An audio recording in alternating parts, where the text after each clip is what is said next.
Selamat berbuka puasa bagi Anda yang menjalankan ibadah puasa pada hari ini, Saudara. Usai ditetapkan sebagai Presiden terpilih 2024-2029, Prabowo Subianto menemui Ketua Umum Partai Nasdem Surya Paloh. Selain silaturahmi, kunjungan ini seolah menegaskan upaya merangkul pesaing politik usai pemilu. Presiden terpilih 2024-2029 yang juga Ketua Umum Partai Gerindra Prabowo Subianto menemui Ketua Umum Partai Nasdem Surya Paloh. Jumat siang, Prabowo datang ke Nasdem Tower di kawasan Menteng ditemani Ketua Harian Partai Gerindra, Sufmi Dasko Ahmad dan Sekjen Partai Ahmad Muzani. Prabowo mengaku kedatangannya sebagai balasan atas ucapan selamat Surya Paloh usai pengumuman hasil Pilpres. Tak hanya itu, Prabowo juga mengungkit soal kerjasama usai berkompetisi. Kita harus berpandangan bahwa pertandingan itu baik. Persaingan itu bagus, kompetisi itu kita butuhkan, rakyat perlu pilihan, kompetisi, persaingan, pertandingan. Tetapi sesudah pertandingan, sesudah persaingan, saatnya kita kerjasama, saatnya kita bahu-membahu untuk bangun bangsa kita. Itu saya kira yang paling penting, ya. Demokrasi kita jaga. Senada dengan Prabowo, Surya Paloh juga menginginkan hubungannya dengan Prabowo tetap terjaga baik. Jadi hal yang amat sangat wajar ketika bagi saya pribadi dan tentunya juga Bapak Prabowo tetap menginginkan semangat persahabatan yang sudah terbina selama 40 tahun ini bisa terjaga baik untuk bersama-sama kita menginginkan kehadiran kami berdua dan berserta dengan para tokoh nasional lainnya di negeri ini bisa memberikan suatu penekanan yang berarti bagi progres pembangunan perjalanan kehidupan kebangsaan kita. Pertemuan kedua tokoh politik ini seolah mengindikasikan potensi Nasdem bergabung dengan koalisi besar di pemerintahan periode berikutnya. Meski masih di koalisi pendukung Anies Muhaimin, Sekjen Partai Nasdem, Hermawi Taslim menyebut partainya masih membuka peluang bergabung dengan Prabowo Subianto. Yang jelas sampai hari ini posisi kami masih seperti yang sama, koalisinya tetap 01. Bagaimana ending dari ajakan ini nanti kita lihat, tetapi pikiran kita sama-sama ingin membangun, ingin menciptakan sesuatu. Kita berharap juga pemerintahannya kuat. Ada yang tanya bagaimana Nasdem mau tetap oposisi apa koalisi. Bapak Surya tadi mengatakan peluangnya 50-50. Nah, pegang itu aja. Peluangnya 50-50. PKB, partai selain Nasdem, pengusung Anies Muhaimin, diisukan juga bakal merapat ke koalisi besar. Namun Anies menegaskan bakal tetap ada dalam barisan Gerakan Perubahan. Nah, kalau misalnya nanti PKB join koalisi besar itu gimana, Pak? Nanti tanya sama Gus Imin. Saya kan nggak bisa menjawab itu. Memang ada tawaran. Memang ada tawaran. Saya sampaikan, saya akan terus berada di dalam garis perjuangan perubahan. Itu. Partai Nasdem memang menunjukkan sikap berbeda dengan pasangan Anies Muhaimin yang menolak hasil pemilu 2024. Langkah politik Nasdem ini membuat seorang relawan kecewa hingga buntutnya menurunkan bendera Partai Nasdem di markas Timnas Amin, Menteng, Jakarta Pusat. Tanpa rekomendo, saya sendiri. Tapi kenapa bendera Nasdem yang diturunkan? Karena beliau sudah berkoalisi, berkumpul dengan mereka, bergabung gitu kan. Menurut berita bahwa Nasdem ini sudah istilahnya menerima hasil keputusan dan mengucapkan selamat. Sebelumnya, ajakan bersatu juga sempat dilontarkan pasangan Prabowo, Gibran Rakabuming Raka. Gibran yakin semua paslon ingin melihat Indonesia lebih baik. Semuanya kan punya visi, misi untuk memajukan bangsa. Ya itu kalau mau dirangkul. Tapi sejauh ini seperti apa? Sudah pernah ada pembicaraan mungkin? Ya nanti kami tindak lanjuti lagi lah ya. Sudah ada ucapan dari pemimpin luar negeri, Mas? kemarin kan bilangnya Ditunggu sampai semuanya selesai dulu ya. Merespons Gibran, Sekjen PDI Perjuangan Hasto Kristianto menilai ajakan itu bentuk rangkulan kekuasaan. Hasto menyebut PDIP lebih memilih rangkulan rakyat. Prabowo dan Mas Gibran mengatakan akan merangkul pihak-pihak kubu 01 dan kubu 03, dan Mas Gibran mengatakan ada 1-2 parpol dari kubu 01 dan 03 akan bergabung. Apakah salah satunya di dalam kubu 03 ini Mas yang akan bergabung dengan Pak Prabowo? Yaitu rangkulan kekuasaan, tapi kan juga ada rangkulan rakyat. Kami memilih rangkulan rakyat. Kini menarik untuk ditunggu, apakah Nasdem benar menerima tawaran Prabowo bergabung di koalisi atau berada di luar menjadi penyeimbang bagi pemerintahan nantinya. Tim Liputan, Kompas TV. Saat ditanya apakah pertemuannya dengan Surya Paloh kali ini juga membahas soal ajakan bergabung dalam koalisi, Prabowo mengaku selalu menawari dan mengajak Surya Paloh untuk bergabung ke koalisi pemerintah. Oke.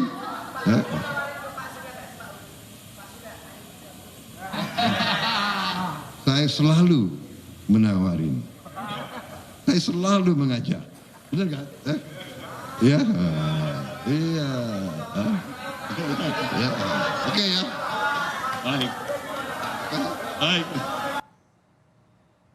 Apa makna pertemuan Prabowo dan Surya Paloh usai pengumuman pemilu? Kita akan bahas bersama politisi Gerindra Kamru Samad dan peneliti utama politik dari Badan Riset dan Inovasi Nasional BRIN, Siti Zuhro.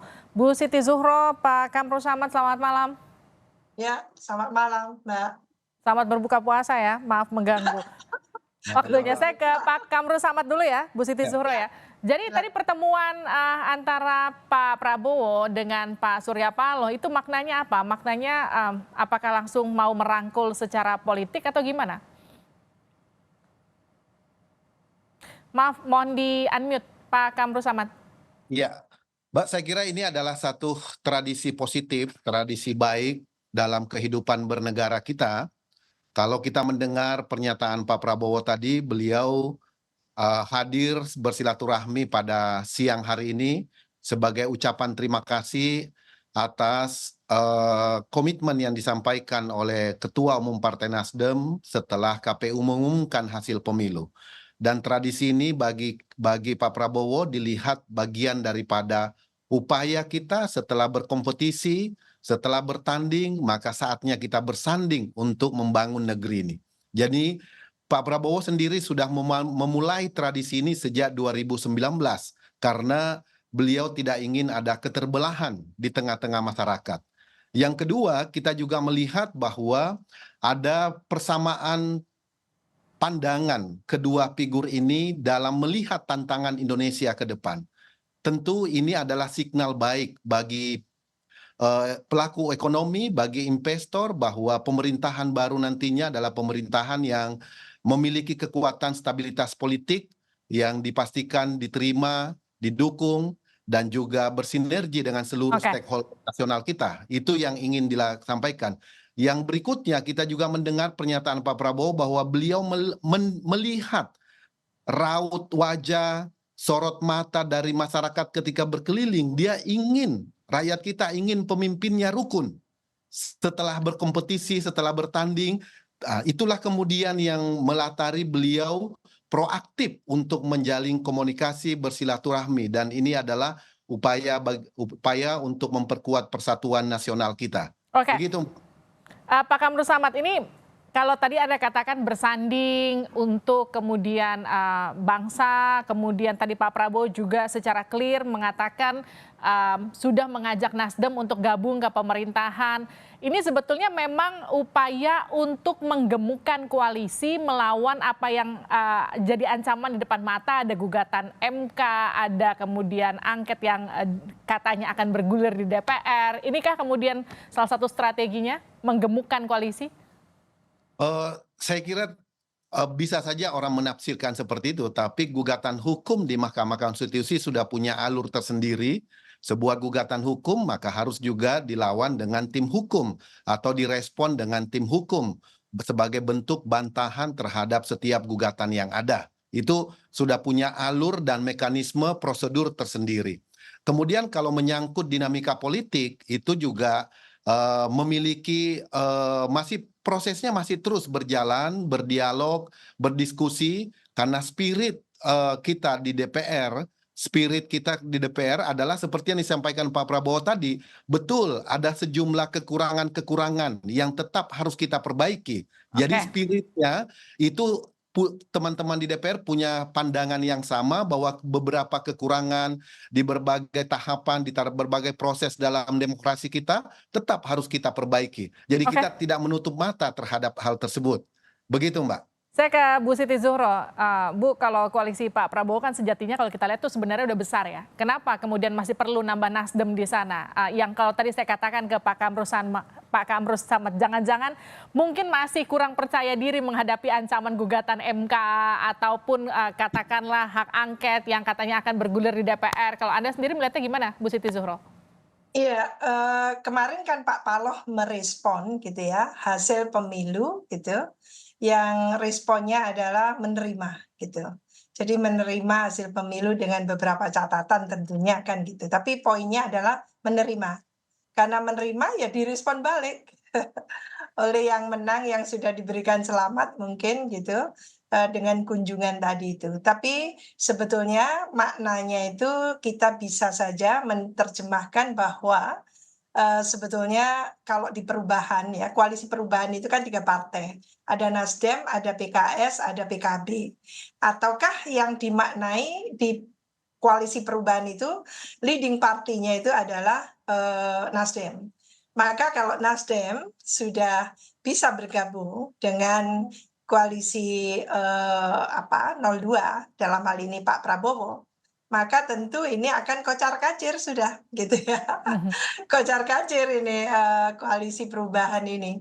Maka apakah nanti pada waktunya PKB akan juga hijrah ke sana gitu. Sehingga nanti komposisi oposisi itu hanya lagi-lagi meninggalkan satu partai gitu. Yaitu adalah PKS kan itu. Tapi Bu Zuhro, kalau Nasdem menerima dan akhirnya masuk ke koalisi pemerintahan yang nanti dipimpin Pak Prabowo, menurut Anda hitung-hitungannya ini akan bagus untuk roda pemerintahan ke depan karena semakin kuat di parlemen ataukah justru sebaliknya jadi semakin berat? Iya, semakin besar gitu ya koalisi pendukung pemerintah, kita sudah saksikan kan betapa besarnya koalisi yang mendukung Pak Jokowi saat ini gitu, menyisakan hanya kemarin itu 2, tadinya kan 2 ya, PKS dan Demokrat, itu pun menjadi modelnya itu menjadi legislative heavy gitu ya. Maka bisa disaksikan mekanisme check and balances untuk memperkuat sistem presidensial tadi itu tidak jalan, tidak efektif, tidak fungsional. Nah, apa yang terjadi? Maka pemerintahan yang governability gitu ya, yang mampu mengeksekusi program-program yang pro rakyat gitu ya, yang untuk kepentingan luas rakyat itu menjadi terhambat. Ini masalahnya. Ada keputusan-keputusan berupa undang-undang baru gitu ya, itu lalu menimbulkan protes, menimbulkan demo karena di parlemennya tidak terjadi check and balances. Pastinya harusnya ada fraksi pendukung pemerintah, fraksi yang juga melakukan quote-unquote oposisi. Untuk apa? Untuk pengawasan secara konstruktif.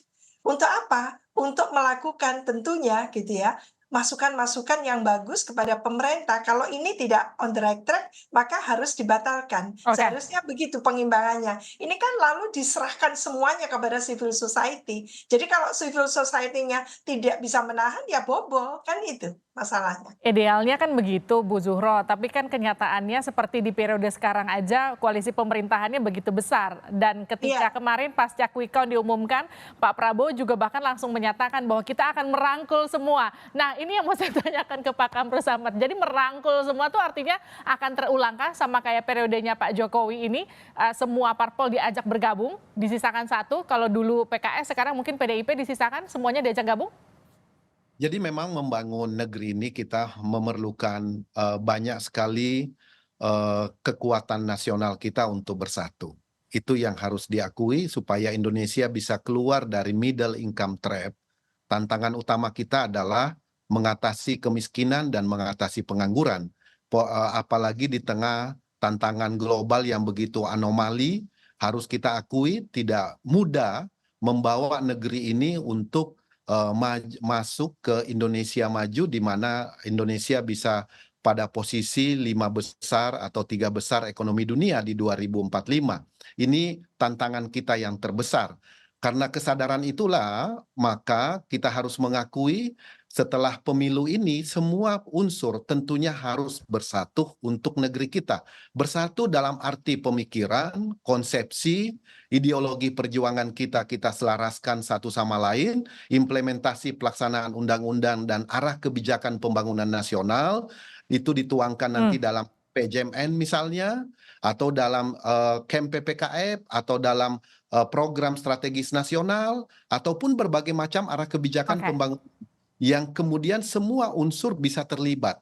Jadi bersatu tidak berarti harus semuanya duduk di kabinet, tetapi bersatu dalam arti bersama-sama menuju mengantar Indonesia mencapai target di keluar daripada middle income trap. Itu sebetulnya semangatnya. Karena kalau kita lihat, Mbak, tantangan utama kita hari ini yang kita ingin lakukan setelah Pak Jokowi membangun Indonesia dengan konektivitas darat, laut, dan udara, infrastruktur untuk menurunkan biaya ekonomi tinggi, kemudian menaikkan daya saing ekonomi kita, maka mau tidak mau selanjutnya adalah bagaimana kita menguatkan doing business kita, meningkatkan produktivitas kita, kemudian meningkatkan kualitas pendidikan kita, kualitas layanan kesehatan kita. Ini yang mesti benar-benar bersama-sama supaya satu visi, satu pandangan dalam menelurkan kebijakan-kebijakan politik di parlemen maupun di tingkat pemerintahan.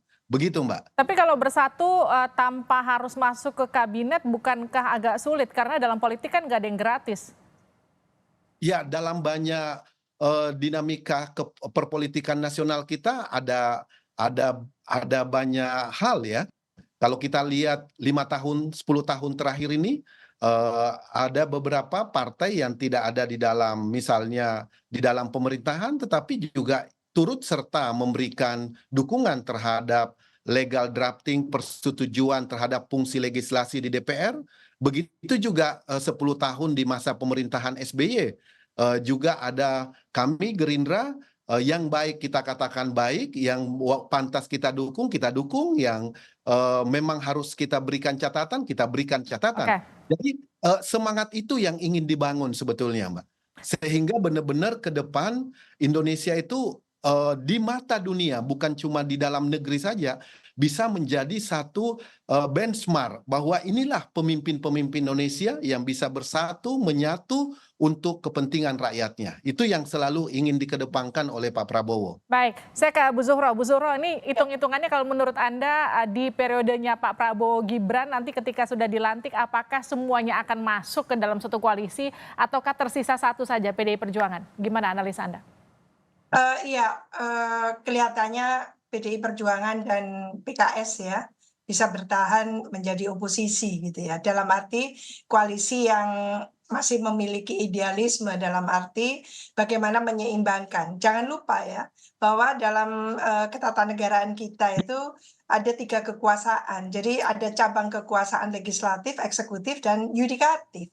Jadi memperbesar kekuasaan, jangan lupa akan tend to corrupt. Power tends to corrupt, absolute power corrupt absolutely. Ya, maka harus ada penyeimbang dalam hal ini supaya tidak terkonsentrasi kekuasaan besar. Jadi mengapa kalau dibesarkan koalisinya sehingga paralel antara tentunya gitu ya dengan antara kabinet gitu eksekutif dan legislatifnya, maka semua kebijakan legislatif eksekutif itu akan lolos begitu saja di legislatif, entah itu baik atau enggak kan gitu. Tidak ada perdebatan, tidak ada apa.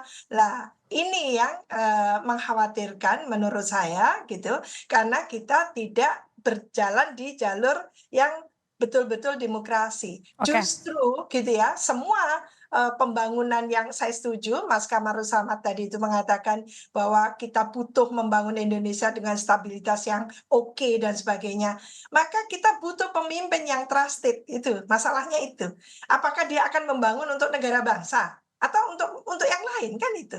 sekarang masyarakat sangat kritis mempertanyakan gitulah. Itu yang mungkin perlu dijawab. Terakhir Pak Kamru Samad, singkat saja. Jadi setelah bertemu dengan Surya Paloh, setelah ini Pak Prabowo akan ketemu siapa lagi untuk silaturahmi politik selanjutnya? Ya, yang pasti Partai Gerindra memiliki jejak yang panjang kerjasama dengan berbagai partai, termasuk PDI Perjuangan. Kita memiliki histori kerjasama. Baik. Kemudian dengan PKS juga memiliki histori kerjasama. Dengan PKB juga pernah bergandengan tangan. Jadi tentu ini adalah sebuah komunikasi yang terus berjalan. Kita tunggu pada waktunya nanti. Kita tunggu, karena kabarnya kan dari awal Pak Prabowo mau ketemu Bu Mega. Apakah betul nanti akan ketemu dan apa hasil pertemuannya? Nanti kita tunggu itu hasil pertemuannya. Terima kasih Pak Kamru Samad, terima kasih juga Bu Zuhro sudah bergabung di Sapa Indonesia Malam. Sehat-sehat selalu.